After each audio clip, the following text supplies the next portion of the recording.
Aora, a world where mortals live, die, and are reborn through the turning of the wheel, in a cycle of reincarnation, watched over by the gods. Our gods, some of whom love us more than others. Your home, the Adiran Empire, is treasured by Wodica, Our Lady of Law and Vengeance, the burned queen. But our goddess has lately turned her eyes from us, and our empire has suffered revolts, famines, challenges to rightful rule. We lack a common purpose, but we could find it in the living lands, a rich and lawless island settled by fugitives, wanderers, exiles, and us. Yet the more we free this place from danger, the more the land fights back. And now, as our colonists crowd into Paradise, the last safe city, the locals find themselves crowded out. Many years ago, you were born to a family in our Adiran Empire, and in a rare turn of the wheel, you came into this world a godlike, touched by a patron god in the womb. To some, a blessing. To many, an abomination. You grew up an outsider, but I saw potential in you. Potential and an opportunity. And within my court, you found purpose. Now I call upon your vow to our empire and name you my envoy. Venture forth in the name of your homeland and secure our future.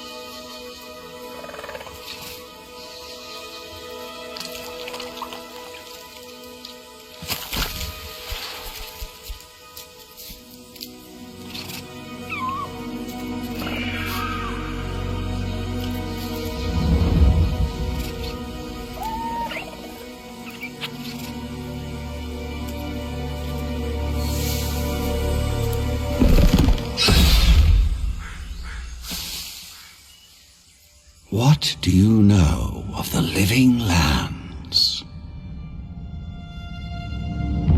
The rumors and tales are so vexing, they cannot be true, and yet they are. Those untamed wilds, overgrown with the most curious wonders, and the most dreadful abominations. There beats a dark pulse within the heart of that soil. Something vile stirs beneath the earth, seething with rot and decay. A corruption growing beyond everything it touches.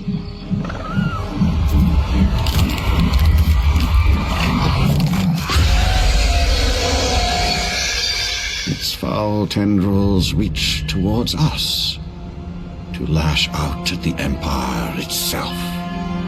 I command you, go to the living lands, find the roots, and if necessary, sever them. You are my one boy. Remember your vow. The hopes of an empire rest upon you.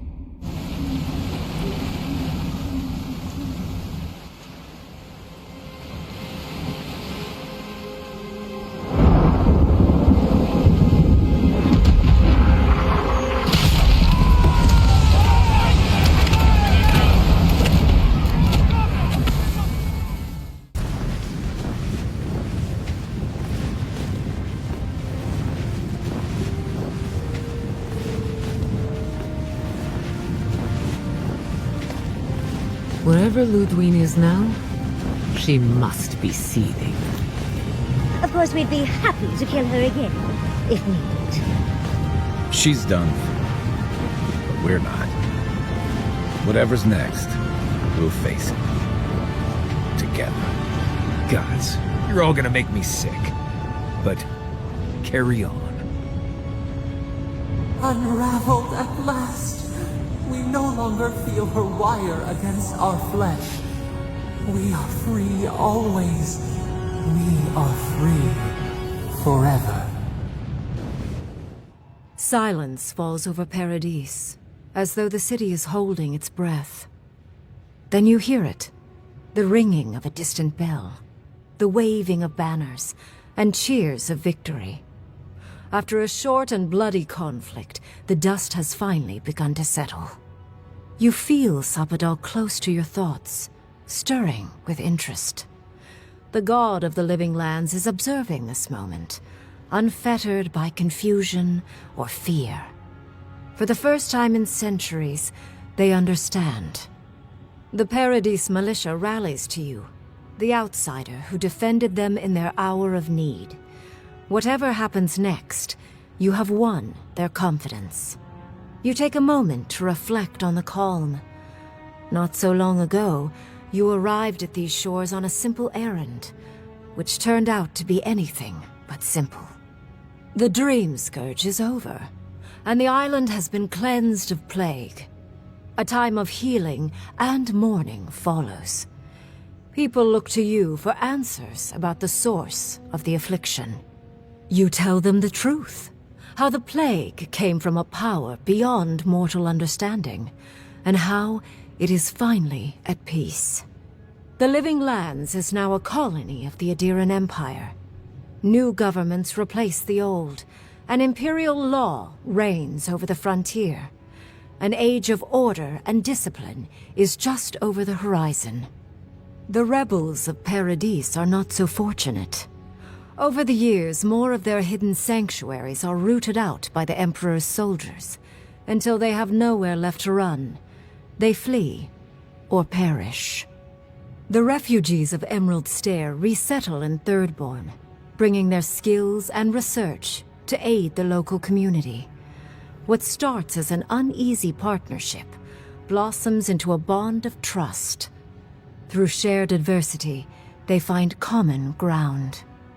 The ashes of Fior Messiverno continue to smolder. Scavengers avoid the ruins, fearful of spirits unleashed by animancy gone awry. The once promising city is nothing but a cautionary tale.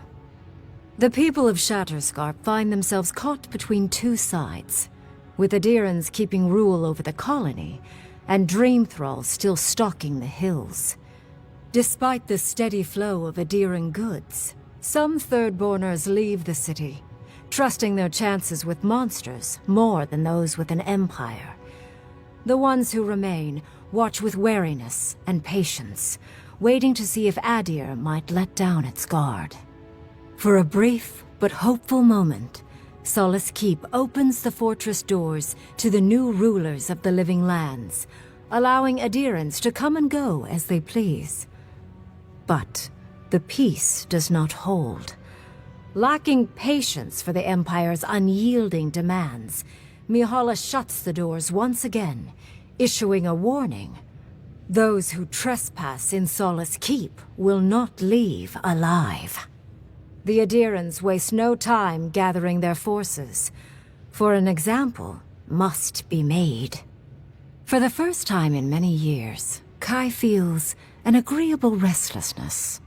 Not to flee, not to drift, but to venture. He visits the distant shores Tama told him about, and savors the modern marvels, ancient wonders, and breathtaking expanses he beholds. His heart swells, not with grief, but with awe. There is so much to discover, and he will spend his years chasing all of the joy and beauty the world has to offer him. With his travels alongside the envoy complete, Marius is left directionless once again. Rather than disappearing into his cups, however, Marius leans on his time among his companions to give him the strength to re-enter society and find comfort in civilization. He establishes a route between Paradise and Thirdborn, guiding travelers between the two in return for money and supplies. And while he has a reputation for being aloof, he joins the campfires from time to time, sharing stories of his time with the envoy that most travelers believe are completely made up. Giada learned much in your time together. How to stand up to authority, how to face the unknown, and how to move on from the past. But her family's unfinished work weighs heavily on her soul. Her inheritance is the burden of achieving the impossible. Such is the life of an animancer. At least now she has the right tools for the job, and new friends to help her through hard times. No longer under the threat of imminent death, Yardsley returns to the Animancers. Reunited with her beloved Quilici, she helps him and the Animancers as they put their lives together after the attack on Fior Messiverno. Eventually, she even has something nice to say to Vidaro. As the days pass in contentment and relative peace, Yardsley is struck by the persistent feeling that something is missing. Though she still devotes herself to her studies of both the arcane and the godless, the restlessness never goes away. Freed from torment for the first time in centuries, Sopadal turns their prodigious curiosity to the people that shaped them. They observe the ways their people live, and they think deeply about what they see. Though they flinch away from moments of violence, and they grieve souls returned to them too soon, the rage that once shook cities to rubble no longer rules them. Instead, they come to you with questions. They want to understand. After a time, they begin tentatively to garden. Where they can, they improve the lives of Kith, and the suffering that troubled them is reduced, if never fully eradicated. Their grief compels them to love, and they love unreservedly, with the power of a god.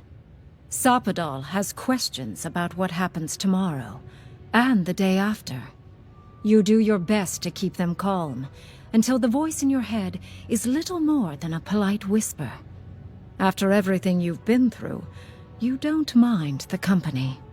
The sounds of celebration pull you out of reverie. Many are waiting to greet you with open arms. You take a moment to catch your breath and savor it, because everything is about to change.